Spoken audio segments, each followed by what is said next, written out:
Na-compromise ako. Ha? Nakilala ako, nagigits mo ba? Nakikinig ka ba? Tapos hindi mo sinabi sa akin na hindi naman pala pera yung nanakawin. Aso pala yung package, tapos malaking aso pa. Wala ka bang natutunan, ha? Diba, ano bang meaning ng package? Pera, tao, kahit ano. Diba? Pwede sana sinabi mo sa akin. Ang tumasurya, hindi ko kasi kayang buhatin yun eh, kaya ikaw na yung bubuhat.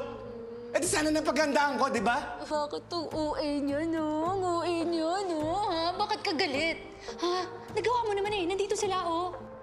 Hindi mo sa akin sinabing tatay mo yun, na bahay niyo yun. Ayaw nila ng stress. Ayaw ni Bandit ang stress. Manahimik ka na. Yung tatay mo, ninakawan mo. Ano? Ano? Ninakawan? Excuse me, they're mine. Akin sila, okay? So wala akong ninakaw. Isa pa, mas malala pa yung ninakaw ng tatay ko dahil sa mga kung ano yung tinuturo niyang pagsusugal sa mga tao. My father's evil, okay? So huwag kang mag-guilty doon. Alam mo yung ninong ko, Diba? paluktot din mag-isip yun eh. Pero hindi ko siya kayang ganyanin. No? Eh, magkaiba tayo eh! Oo, talagang magkaiba tayo. Oo. Kasi ako, hindi ko kaya i-compromise yung katauhan ng kasamahan ko. Napulutin na lang sa kung saan kangkungan. Sana naiintindihan mo yun eh. Bayad ka naman eh. Bayad.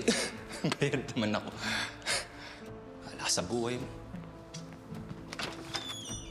Ay, say goodbye na. Say goodbye. Goodbye.